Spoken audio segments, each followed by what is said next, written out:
This is The Great Gatsby, Chapter 4. The first thing that we're going to discuss are all of the lies that Gatsby tells Nick in this chapter. And I'm going to point them out to you one by one, and then I'm going to give you some text evidence that proves that it's a lie, or at least makes me think that it's a lie. So the first thing he tells Nick is, I'm the son of some wealthy people in the Midwest, all dead now. I was brought up in America but educated at Oxford because my ancestors have been educated there for many years. It's a family tradition. Now, that doesn't seem like it's totally unbelievable, but the reason I don't think it's true is because what Nick says. Look at the column that says text evidence. He looked at me sideways, and I knew why Jordan Baker had believed he was lying. He hurried the phrase educated at Oxford, or swallowed it, or choked on it, as though it had bothered him before. And with this doubt, his whole statement fell to pieces, and I wondered if there wasn't something a little sinister about him after all. So Oxford is the best school in the entire world. So the fact that somebody would tell you they're educated at Oxford is pretty unbelievable to begin with. But he's also kind of talking about his family in a very disconnected way. He says that he's the son of wealthy people, all dead now. That's just kind of a casual thing to throw in there about your family. Um, the other reason that it's a lie is because when Nick asks him, he says that his family's from the Midwest, and Nick says, "Oh yeah, what part of the Midwest?" Because Nick is from the Midwest, and then his answer is San Francisco. Is San Francisco in the Midwest? No. So that makes it a little less believable as well. The next thing that he says is, "My family all died, and I came into a good deal of money." And Nick says his voice was solemn, as if the memory of that sudden extinction of a clan still haunted him. For a moment I suspected that he was pulling my leg, but a glance at him convinced me otherwise. So Nick actually thinks he's kidding, and at first looks at him like, "Ha, funny joke," but then he realizes that Gatsby's not kidding. So that's something else that we have to start to question here. Is his family really from money, and are they really all dead? Nick is finding his story not so credible. Then he tells this whopper. After that, I lived like a young Rajah in all the capitals of Europe, Paris, Venice, Rome, collecting jewels, chiefly rubies, hunting big game, painting a little, things for myself only, and trying to forget something very sad that happened to me long ago. And this is Nick's response to the fact that Gatsby tells him he spent his time in Europe collecting jewels and hunting big game. With an effort, I managed to restrain my incredulous laughter. Incredulous means you don't believe something. The very phrases were worn so threadbare that they evoked no image except that of a turbaned character, leaking sawdust at every pore as he pursued a tiger through the Bois de Boulogne. So, when people say that they are hunting big game, that's usually associated with Africa, like tigers and giraffes and elephants and lions. So, of course, when he says that he was big game hunting in Europe, that's a little bit shocking to Nick. And he's like, what was he, chasing tigers down the streets of Paris? That doesn't make much sense. Um, so all this stuff is kind of adding up to not really jive with uh, Nick's idea of who Gatsby is as a person. The next lie would be, well, at least what Nick thinks is a lie. He says, "Then came the war, old sport. It was a great relief, and I tried very hard to die, but I seemed to bear an enchanted life. I accepted a commission as first lieutenant when it began. In the Argonne Forest, I took 2 machine-gun detachments so far forward that there was a half-a-mile gap on either side of us, where the infantry couldn't advance. We stayed there 2 days and 2 nights, 130 men with 16 Lewis guns, and when the infantry came up at us at last, I found the insignia of 3 German divisions among the piles of the dead. I was promoted to be a major of every allied German government, gave me a decoration, even Montenegro, little Montenegro down on the Adriatic Sea." Nick's response, "Little Montenegro." He lifted up the words and nodded at them with his smile. The smile comprehended Montenegro's troubled history and sympathized with the brave struggles of the Montenegrin people. It appreciated fully the chain of the national circumstances which had elicited this tribute from Montenegro's warm little heart. My incredulity was submerged in fascination now. It was like skimming hastily through a dozen magazines. So Gatsby paints himself to be this war hero, really. However, he shows Nick some evidence, and that's when everything sort of changes. He reached in his pocket, and a piece of metal slung on a ribbon fell into my palm. "That's the one from Montenegro."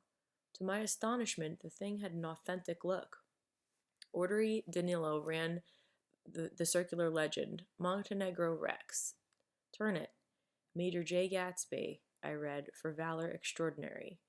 Here's another thing I always carry, a souvenir of my Oxford days. It was taken in Trinity Quad. The man on my left is now the Earl of Dorchester. It was a photograph of half a dozen young men in blazers loafing in an archway through which were an invisible host of spires. There was Gatsby, looking a little, not much, younger, with a cricket bat in his hand. It was then it was all true.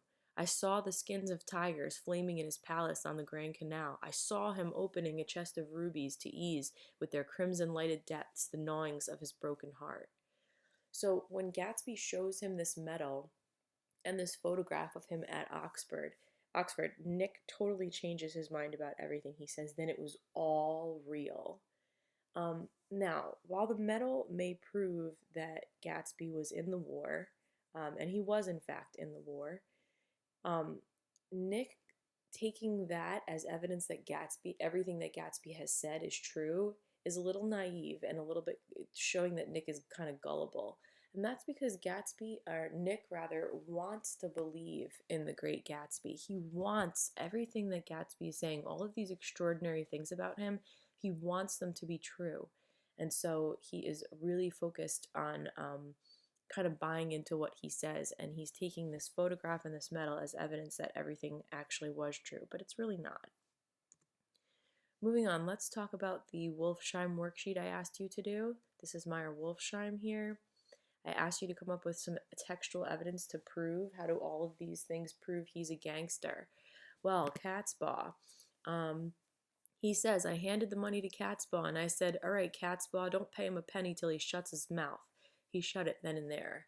So that sentence about Catspaw proves that he has power, he has control over people, he's dealing with some sort of shady money.